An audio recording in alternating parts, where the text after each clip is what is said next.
Hi hello welcome back to my YouTube channel. So ಇವತ್ತಿನ ನಮ್ಮ video ಏನಪ್ಪ ಅಂದರೆ ಚಿಮ್ನಿ ಕ್ಲೀನಿಂಗ್ ಹೇಗೆ ಮಾಡೋದು ಅಂತ. So it's easy home tip ಅಂತ ಹೇಳ್ಬೋದು. ಬನ್ನಿ ನೋಡೋಣ ಹೇಗೆ ಕ್ಲೀನ್ ಮಾಡ್ತೀನಿ ಈಸಿಯಾಗಿ, ಯಾವುದೇ ಎಫರ್ಟ್ ಇಲ್ಲದೆ. ಸೊ ಈ ಥರ ಇರೋ ಚಿಮ್ನಿನ ನೀವು ಸೋಪಲ್ಲಿ ಉಜ್ಜಿ ಕ್ಲೀನ್ ಮಾಡಬೇಕಂದ್ರೆ ಅಬ್ಬಬ್ಬ ಅಂದರೂ 1 ಅವರ್ ಆದರೂ ಬೇಕು. ಇದು ನಾನು ವಿಡಿಯೋ ಮಾಡೋಕ್ಕೆ ಅಂತಾನೆ ತುಂಬ ದಿನದಿಂದ ಕ್ಲೀನ್ ಮಾಡದೇ ಇಟ್ಟಿದೆ. ನೋಡಿ ಇದು ಆಫ್ಟರ್ ಎಷ್ಟು ಈಸಿಯಾಗಿ ಕ್ಲೀನ್ ಆಯಿತು, ಜಸ್ಟ್ 15 ಮಿನಿಟ್ಸಲ್ಲಿ ಬನ್ನಿ ತೋರಿಸ್ತೀನಿ.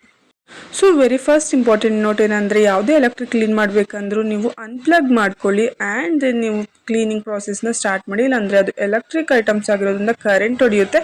ಸೊ ಗೈಸ್ ನೋಡಿದ್ರಲ್ಲ ಹೇಗೆ ರಿಮೂವ್ ಮಾಡ್ಕೊಂಡ್ವಿ ಅಂತ, ಅದನ್ನು ರಿಮೂವ್ ಮಾಡಿಕೊಂಡು ಬಟ್ ಅಂತ ಅದನ್ನು ಹೇಗೆ ಕ್ಲೀನ್ ಮಾಡೋದು ಅಂತ ತೋರಿಸ್ತೀನಿ. ಸೊ ಇದಕ್ಕೆ ನಿಮಗೆ ಬೇಕಾಗಿರೋದು ಜಸ್ಟ್ 1 ಐಟಮ್ ಮಾತ್ರನೇ. ಅದು ಯಾವುದಪ್ಪ ಅಂದರೆ, ನಾನು ಈ ವಿಡಿಯೋದಲ್ಲಿ ತೋರಿಸಿರುವಂತಹ ಕಾಸ್ಟಿಕ್ ಸೋಡಾ ಫ್ಲೇಕ್ಸ್. ಇದು ಬರೀ ಚಿಮ್ನಿ ಅಲ್ಲ, ಡ್ರೈನೇಜ್ ಕ್ಲೀನಿಂಗ್ ಮತ್ತು ಸೋಪ್ ಮೇಕಿಂಗಲ್ಲೂ ಯೂಸ್ ಮಾಡ್ತಾರೆ ಅಂತ ಇದರಲ್ಲಿ ಹಾಕಿದ್ದಾರೆ.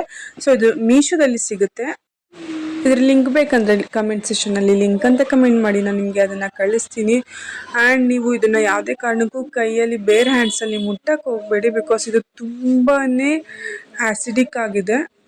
ನಾನು ನಿಮಗೆ ತೋರಿಸ್ತಾ ಇರೋ ಥರ ಇದನ್ನು ಬೇಕಾದಷ್ಟು ಚಿಮ್ನಿ ಪ್ಲೇಟ್ಸ್ ಮೇಲೆ ಉದುರಿಸ್ಕೊಂಡು ಅದಕ್ಕೆ ನೀವು ಕುದೀತಾ ಇರುವಂತಹ ಬಿಸಿ ಬಿಸಿ ನೀರು ಹಾಕ್ಬೇಕು. ಸೊ ನಿಮ್ಗೆ ಕಾಣಿಸ್ತಿರ್ಬೋದು ವಿಡಿಯೋಲಿ ಅದು ಎಷ್ಟು ಬಿಸಿಯಾಗಿದೆ ನೀರು ಅಂತ.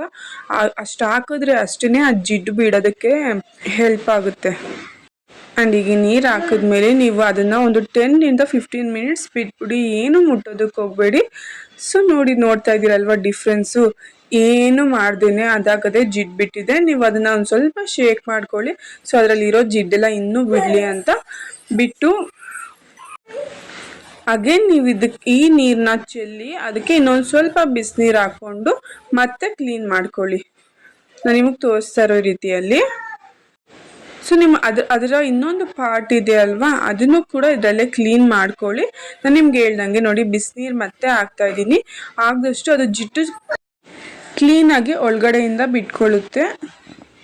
ಆ್ಯಂಡ್ ನಾನು ಹೇಳ್ದಂಗೆ ಇದನ್ನ ನೀವು ಡ್ರೈನ್ ಪೈಪ್ಸ್ನ ಕ್ಲೀನ್ ಮಾಡೋಕ್ಕೂ ಯೂಸ್ ಮಾಡ್ಬೋದು.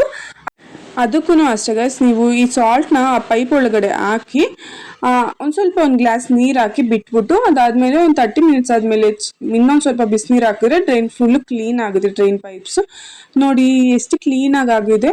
ಆ್ಯಂಡ್ ಇದನ್ನ ಮೇಯ್ನಾಗಿ ನೀವು ಫುಲ್ಲು ಒಂಚೂರು ತ್ಯಾವ ಇಲ್ದಂಗೆ ಒರೆಸ್ಕೊಂಡು ಆಮೇಲೆ ನೀವು ಚಿಮ್ನಿಗೆ ಫಿಟ್ ಮಾಡಬೇಕಾಗುತ್ತೆ, ಇಲ್ಲಾಂದರೆ ಕರೆಂಟ್ ಹೊಡೆಯುತ್ತೆ. ಸೊ ಬಿ ಕೇರ್ಫುಲ್ ಇದನ್ನ ಮಾಡುವಾಗ. ಆ್ಯಂಡ್ ನಮ್ಮ ಮೇನ್ ಚಿಮ್ನಿ ಏನಿದೆ ಅದನ್ನು ನಾವು ಒಂದು ಸ್ವಲ್ಪ ಒಣಗಿರೋ ಬಟ್ಟೆಯಲ್ಲಿ ಕ್ಲೀನಾಗಿ ಒರೆಸ್ಕೊಂಡು ನೆಕ್ಸ್ಟ್ ಇದನ್ನೆಲ್ಲ ಫಿಟ್ ಮಾಡಿಕೊಂಡ್ರೆ ಎಷ್ಟು ಈಸಿಯಾಗಿ ಚಿಮ್ನಿ ಕ್ಲೀನ್ ಆಗೋಯ್ತು. ಗೈಸ್ ಹೋಪ್ ಈ ವಿಡಿಯೋ ನಿಮಗೆ ಯೂಸ್ಫುಲ್ ಆಗಿದೆ ಅಂತ. ಸೊ ಇದೇ ರೀತಿ ಹೆಚ್ಚಿನ ವೀಡಿಯೋಸ್ಗಾಗಿ ನನ್ನ ಚಾನಲ್ನ ಲೈಕ್ ಮಾಡಿ ಸಬ್ಸ್ಕ್ರೈಬ್ ಮಾಡ್ಕೊಳ್ಳಿ. And thank you for watching. Bye. Meet you all in the next video.